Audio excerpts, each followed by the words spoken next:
Welcome to the Nifty Chicks. In this episode, we had the opportunity to sit down with Bored Becky and NFT Ignition with Fame Lady Squad. As you've heard, Mint-ECell mention the project numerous times on the show. We are so excited to finally get to chat with them and talk about the story behind Fame Ladies and what's next for the gals. Let's do this.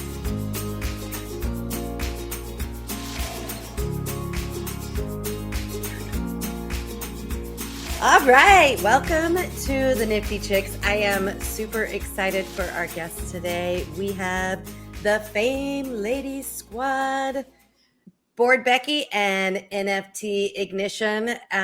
For anybody who has listened to our show for any amount of time knows that I pretty much talk about the Fame Ladies on like every episode. So obviously we were very excited to meet you guys in New York at NFT NYC and very happy to have you here today.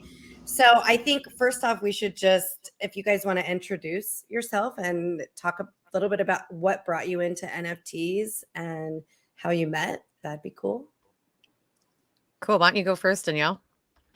Yeah, so I've been in the NFT space since 2020. I came into the space because I was day trading crypto, not for very long, actually, before I found NFTs, but I found a project called Don't Buy Meme.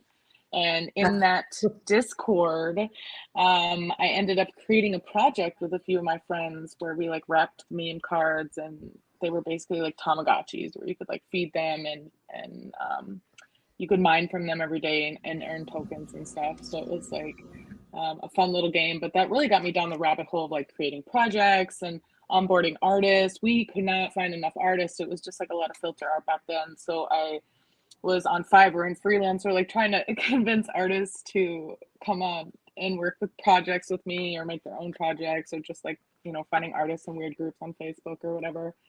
And that led me to like creating NFTbasics.com and a few other things. And then last year, July 2021, Fame Lady Squad launched as the first all-female generative NFT project with the first all-female team to run a project, or at least that's what we were led to believe. We did find out almost exactly a month later that it was actually 3 men running the project and no women involved. And we were able to, though, convince, you know, the community actually did a vote on Twitter and was able to convince the original team that they should send us the project. And we've been running it. Which is so amazing. Well, yeah, it was definitely a wild ride. But probably the first successful community takeover of a project, and still going strong. That's so cool. Yeah, it's crazy the amount of time that's gone by, and yet it feels like yesterday. So, and I said to Danielle, you go first, and Danielle is NFT Ignition for anyone listening on audio, just for reference. So I'm Bored Becky. Actually, my real name is Ashley Smith. I know it's confusing, but if you want to find me on the internet talking about NFTs, you're going to find me under the pseudonym IamBoredBecky. I got into this space very differently than Danielle. I was not a crypto native at all. May 2021, I bought my first cryptocurrency in order to buy my first NFT. And really, it was the blockchain that piqued my interest. I was very curious about what smart contracts could do. Pre-Web3, I was a realtor in Vancouver, Canada for about 14, 15 years, very heavily involved in the profession and industry.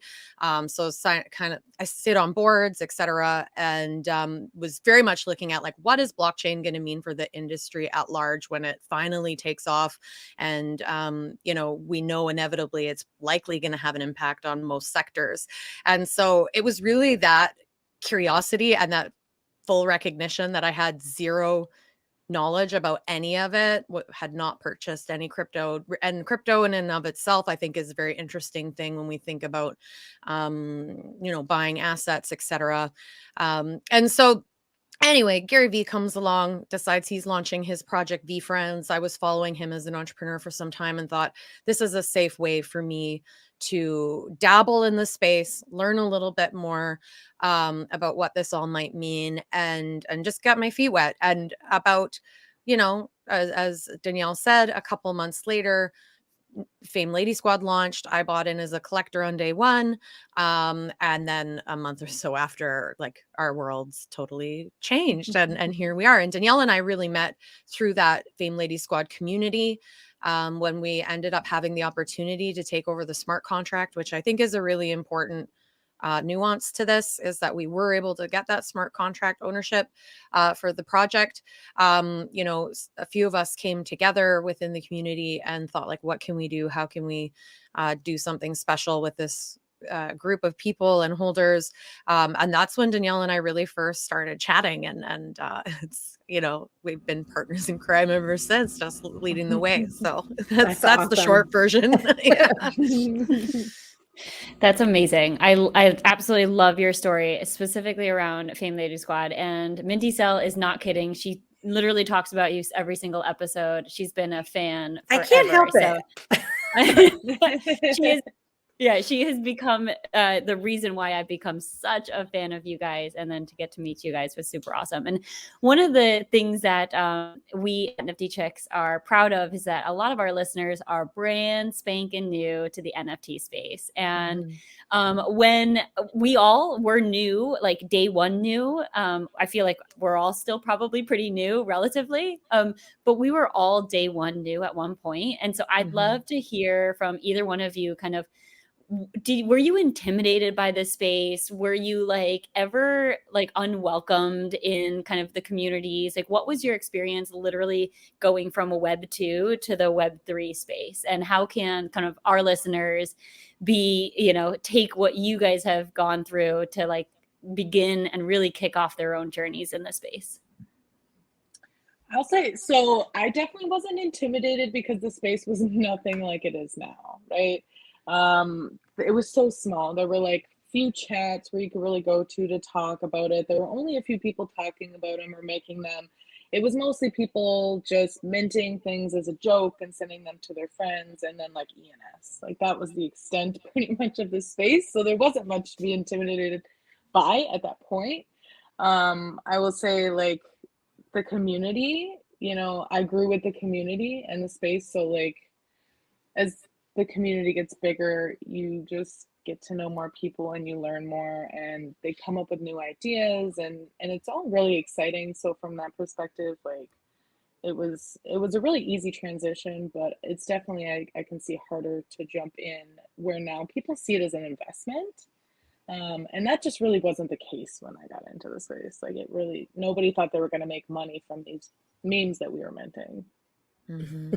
Yeah, the only thing I might add for myself was just I didn't have a lot of intimidation from the sort of human personal level. I think I recognized early on, and maybe my experiences led me to understand, when something's so new, no one's an expert. So if people are acting as though they are, they're faking it, or they're totally delusional. And so that was one thing. But I think a year ago today, the resources available to try to get engaged and try to, purchase cryptocurrency for the first time, try to understand the differences between non-custodial and custodial wallets.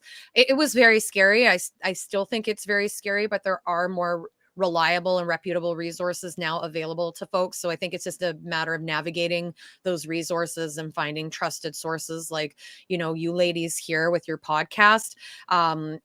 These types of resources were not readily available very much early to mid last year. And especially, I hate to, I don't want to polarize the community in any which way, but there definitely was a lack of women in the space. And so I think for a lot of people trying to thumb through all of the bro culture and figure out what's true, what's not true. Is this even digestible versus can I understand it? That was tough. And so I just want to give kudos to you guys, because I think you're really adding a lot to this ecosystem. And I think it should continue to get better and better and, more, accessible for lots of people. So if you are new and it does feel overwhelming, it's okay. We've all been there. Just take your time and find your people. 100%. So you You guys just recently celebrated your 1-year anniversary, and I know I had a great celebration party. Unfortunately, I missed it. I don't know what I was doing that night, but I was so sad. I saw like all the tweets and stuff about it. So one thing that I think is really cool about the Fame Ladies Squad and what you're doing is you've got this awesome community, but you've also done some really interesting things in my mind for partnerships. Like you did, I've got on my Fame Lady stacked necklace, the partnership you did with Catharsis, and then you did something really cool with Alethea, however you say it. So We have talk. this I would discussion love. all the time. Nobody knows how to pronounce it. I know, right? So I would just love to hear how some of those partnerships came about. Do you have other partnerships in the works that you can discuss? I love to see the innovation and new ideas in the space. So if you could Yeah, talk a little bit about that. absolutely. I think it's worth recognizing that for us as a project and leadership team, partnerships and collaborations were fundamental for us for year one, mainly because, like, to our story, we took over the smart contract for Fame Lady Squad after the team had sold out, made all the launch proceeds, millions of dollars, got to leave. And here we are trying to make a really important project be sustainable and be able to do cool things and be able to bring value to the holders. And so what I'm trying to get at is we had very little funds. And so what can we do? Now, early on, I think there was definitely an attempt from a lot of projects to figure out how cross-pollination might help each community and add value to each community. I will say, from like a leadership perspective, it's very tough. It's tough to navigate. We had a lot of inbound requests from different companies and projects that wanted to work with us. And I just want to say it out loud. Like, it's not easy to navigate all of that. We had a lot of attention for a period of time there. And, at the same time, you're like, okay, if you want to work with partners, A, what kind of value is it really bringing? B, is it simply a like, dare I say, like, marketing ploy, just something that brings excitement for a minute and then slides. And are these people you're hoping to work with, are they vetted? Are they safe to work with? Are there any security issues, like, or delivery issues? Like, if we partner with a project like Catharsis, or a company rather, are they really going to deliver and execute on the promises? Because the last thing we want to do is rug our community, have them either be excited about something, make decisions based on a partnership, or spend money on something. So I'm not sure there's one way to navigate this, but it's something that I think any folks who are leading a project should be thinking about. Now, we were really lucky because we did have some people who really did come to us, and we managed to see the communication. They probably tried to reach us a few times. But for one rule of thumb that we had was, anyone that we're going to partner with, we're going to meet them. We're going to, obviously IRL in real life isn't always possible, but we want to talk to them. We want to see their faces on Zoom. We want to get a sense of their history. What have they done in the past? What were they doing before Web3?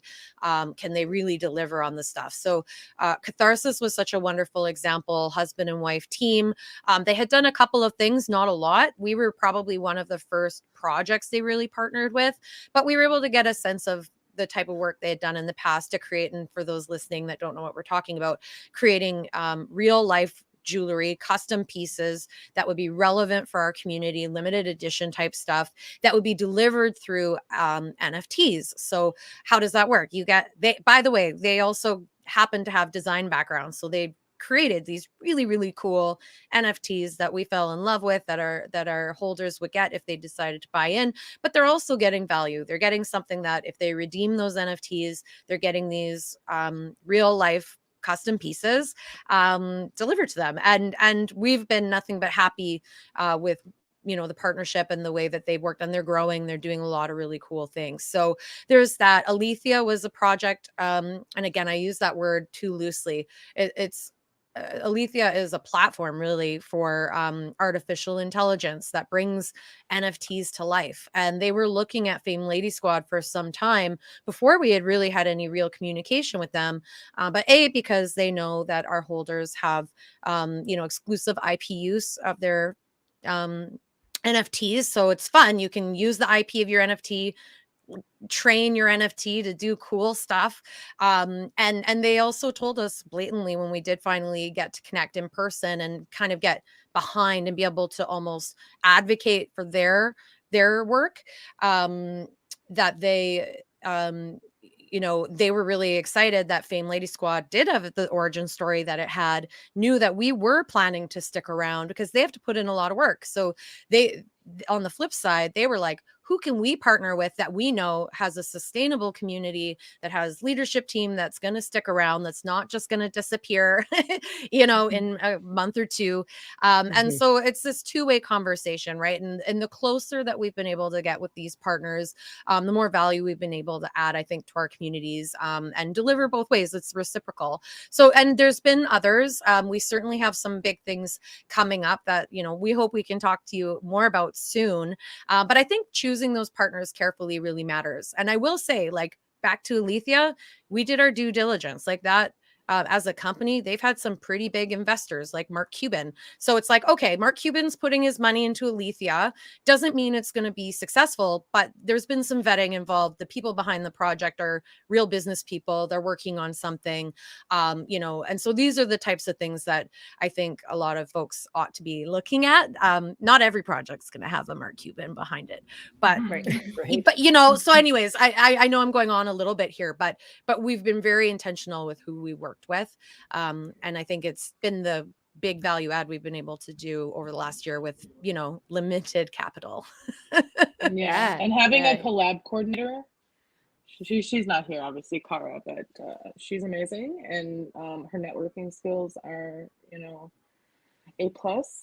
So that's helped a lot in kind of navigating who's worth working for. Oftentimes, because you get so much inbound,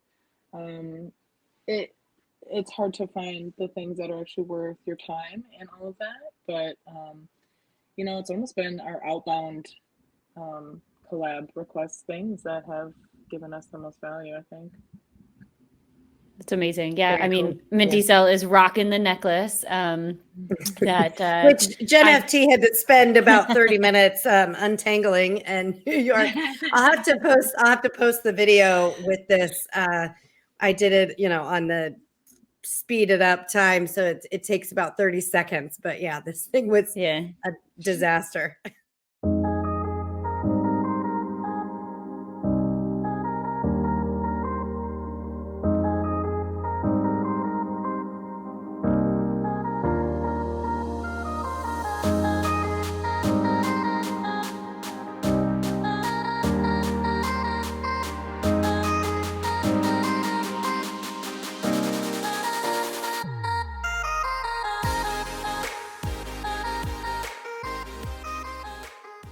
I have a very hidden skill that will now become very public thanks to that video. So future career change I see untangling things. Anyways, so you guys have a lot of things cooking and in the pike. Like, you guys are coming out with some really cool stuff. We had an episode on the Alethea or Alethea, however you always pronounce it, and our virtual Fame Lady actually shares a little bit about Nifty Chicks. She's kind of like our opening pitch. So it's such a cool software. So I encourage people to check it out. And because you guys have so many things in the pike, tell us a little bit about what the future holds as far as a roadmap and some things that I know you can't go into all details and share you can't spill all the beans, but give us a little taste of like kind of what the future of Fame Lady Squad has in store for the holders.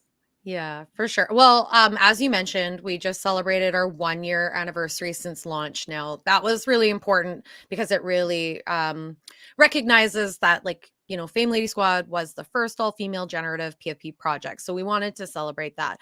But coming up in the next 2-3 weeks, we've got our 1-year takeover anniversary, which is basically since we took it over and started moving forward with it. So there's a lot more meaning behind that anniversary date for us. And I think for many people in the community, whether they came before the takeover or after. So we are going to be hosting, I guess this is a little alpha. I won't give you all the details, but we are going to be hosting a virtual event that is going to be bigger than anything we've done before. So we're very excited about that. And we are hoping by that time to be announcing some other key initiatives, that we've been working on for a while now. Now, because of our unique situation, we just have to say it out loud. Like, we need to make sure that Fame Lady Squad is a sustainable project, a brand that we can develop and grow over time. It's been pretty much volunteer driven until now, which is wonderful in terms of the support and cheerleading that we've had from people within the community and the work that's been put in from folks who are really not expecting much in return. But we acknowledge in order to grow and to be able to add real value, we need to make sure we're in a position where we have resources, we have bandwidth, we have all those things. So it may not sound super fun to the outside world, but we're really working on a strategy that's going to be able to expand and allow us to scale be well beyond what we've been able to do in the past. Like, we're very happy with year 1, but year 2, we got to look at growth. And so that's kind of the extent of what I can say about that. All I can really focus on is that it's been a huge priority, and assuming all the dots connect as we sure hope they do, it's going to have a big impact for our future. So super pumped about that. I mean, what I can say, because we haven't touched on it much, is like Fame Lady Squad, one of our primary missions as a community is to empower, elevate, and support women in Web3. We're really going to be focusing on that, regardless of which direction some of these things go. We do have our podcast called From the Blockchain. I don't feel, I'll just say, like, as women in this space, I don't think we're competitors. I think we're all working together to try to add value and educate and help kind of For sure. spread the gospel about what Web3 is going to mean. So we're going to be continuing to work on that and finding other ways. And I know Danielle, she has an education background. She's been in this space for a long time. She understands a lot more of the technical side of a lot of these things. And I think even the professional side, because she's seen so much of it. How can we start adding value from an educational initiative standpoint to help bring value to people within our community, but also outside of our community. So those are the types of things we're going to be thinking a lot about and spending time on. It's so exciting. It really is. So there's a couple things I just want to mention. So I participated in the, I can't remember what it was called, but basically the murder mystery event, and it was spatial.io, and then I can't remember where else we went, but that was super fun. I ended up hanging out with some of the people that are in the community, that we talk to. I'm like talking to all the time on Twitter and all that, and so that was really cool. We ended up buying a couple penthouses in spatial.io, so I think we should all have a party again. We talked about that.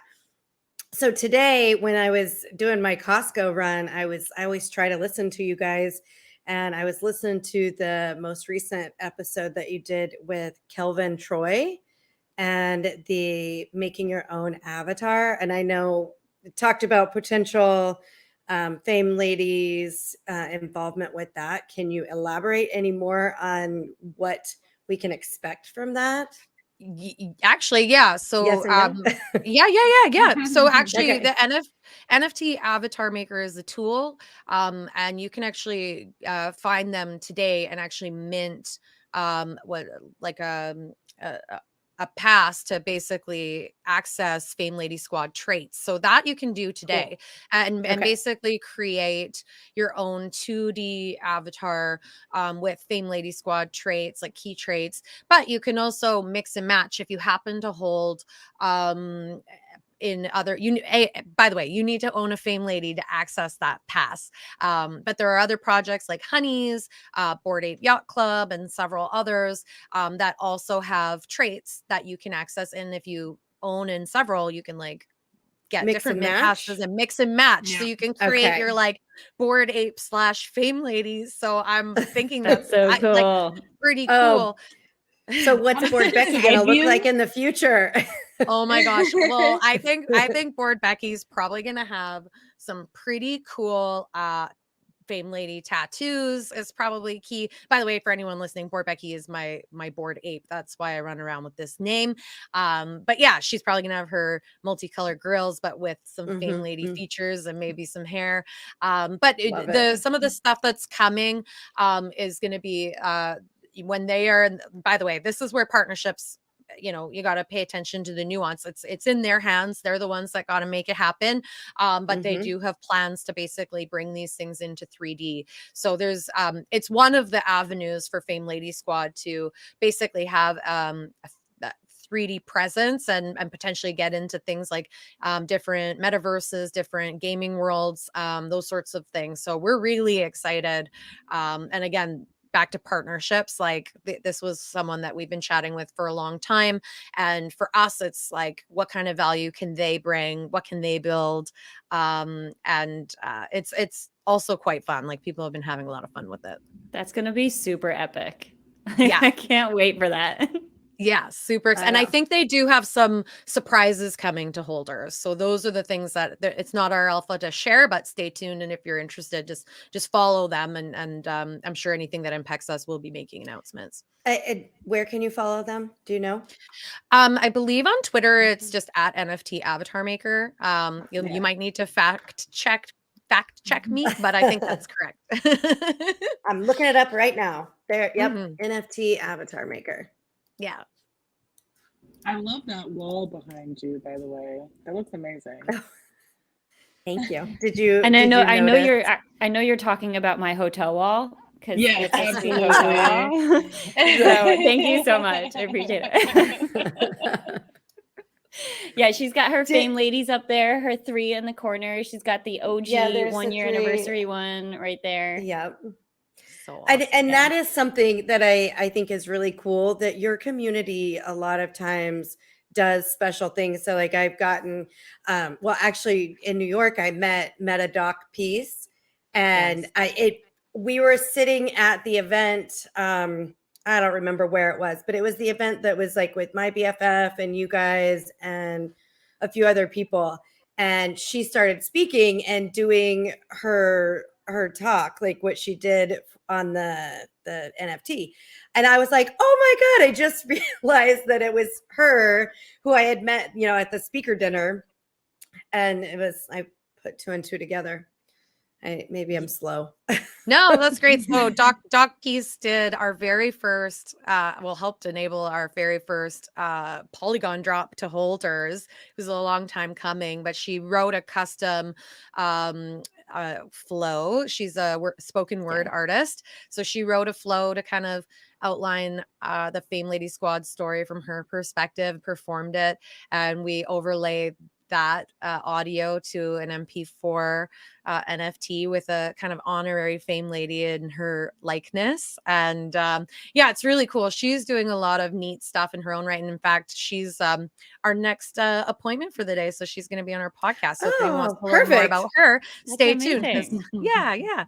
So really excited about that. In fact, I need to get back in touch with her to get her on this show. So it's full circle here today.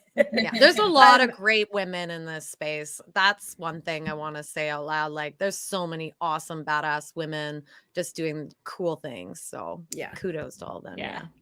Yeah, we are so lucky to have to be able to have a platform where we can highlight all of them, including you two. You guys are just crushing it. I think your story is so cool because it's such an active role that you guys have taken, whether you like it or not. It's I mean, it's for you to take over something, especially being new to the space and like the whole world, like, and the smart contract. I mean, it's just such a cool freaking story. And are you guys both full-time Web3 at this point? Full-time? Yes. Yes. Yeah, I joke that it's like 95% of my time and 0% of my income. So that needs to change, right? But that's I but feel it, you there.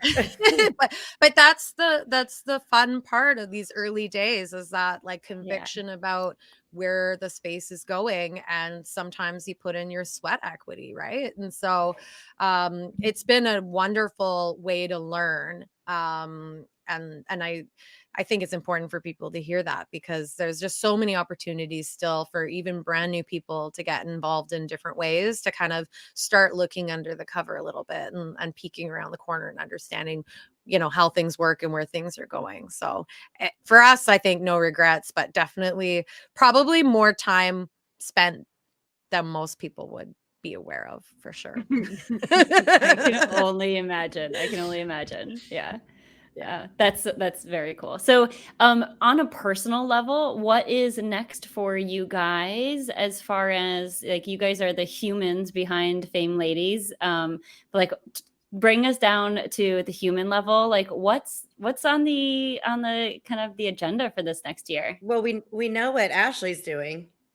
Well, She's minting I was her hoping she own would share that. one of one. Yeah, I'm minting a one of one. So, you know what? A lot of unexpected things happened in 2021, 2022. So didn't expect a big pivot in career, and now a big pivot in personal life with having my first child. So my boy is going to be born mid-September. So everything is changing, doing everything at once. I live in a apartment style condo here in British Columbia. We're doing a full reno, so I'm actually getting ready to move, to get the reno done, and moving in with my parents for a couple months, which sounds crazy, but you know what? At 37 years old, I'm really excited to have my mommy with me, and trying to like do all of these things, right, and support my partner the best way I can with his business, which is the business I used to be in, and just figuring it all out. So it's a big 2023 right now looks very unpredictable. Who knows where we will be and what will be going on, but that's the fun of it, I think. That's exciting. And Danielle, give us a little peek into what your personal life looks like moving forward in this next year. Yeah. So, I've always been kind of focused on education in the space, and right now I've been really focusing on how to scale that. I think the space is missing a lot of resources, a lot of different types of resources, and trying to find ways to reach more people. Like, we're all doing this kind of on a one-by-one basis, maybe a little bit more of, on podcasts and stuff, but I feel like it's too slow, and I need to find ways to be more effective, So that's kind of what I've been working on. Good for you. Well, we're also on that journey, so let us know how we can help you achieve that, because that's what Nifty Chicks is all about. It's awesome. Yep. Very good. So what's the best way for our audience to keep up with you guys and what's happening with the Fame Ladies, both, you individually and the project as a whole? Yeah, so for me, my personal page, NFT Ignition. I'm NFT Ignition on Instagram, Twitter, Telegram, Discord, everywhere. NFTIgnition.com. FameLadySquad.com. We have Fame_Ladies for the Twitter. We actually just managed to secure Fame Lady Squad Twitter, but we haven't done anything with it yet. I don't know if we're going to, but that's exciting. We got it now, so that's a good thing. And Ashley? No, that's great. So yeah, Fame_Ladies, Twitter and Instagram. I don't want to make any promises, but I'm really hoping to expand our social reach with Fame Lady Squad. So perhaps stay tuned on other platforms. But for myself, at IamBoredBecky on Instagram and Twitter. I'm actually about to do a LinkedIn overhaul to reflect the stuff I've been doing over the last year. So that's really exciting.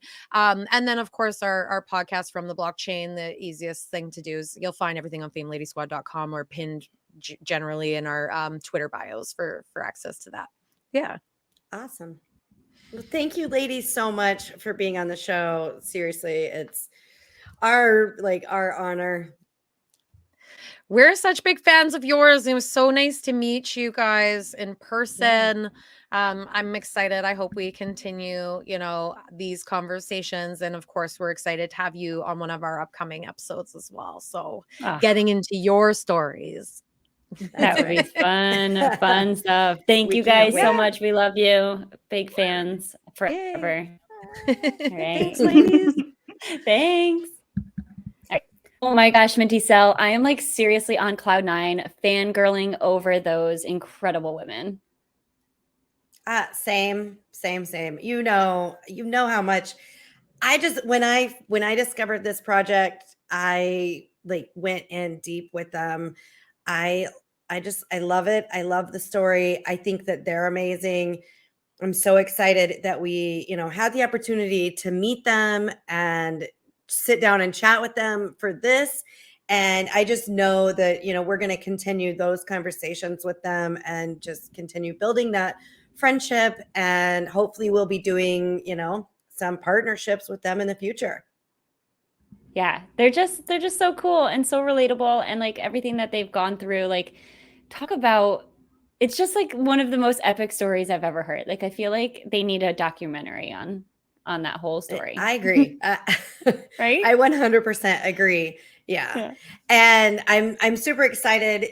They have offered to have us come on From the Blockchain podcast. So you're going to want to stay tuned for that. And of course, we'll be sharing that whenever that comes out and is available on all the socials. So you will want to make sure that you are following us at the Nifty Chicks. That is at the Nifty NIFTY Chicks CHICKS.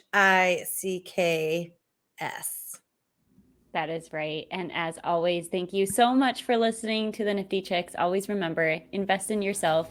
You are worth it.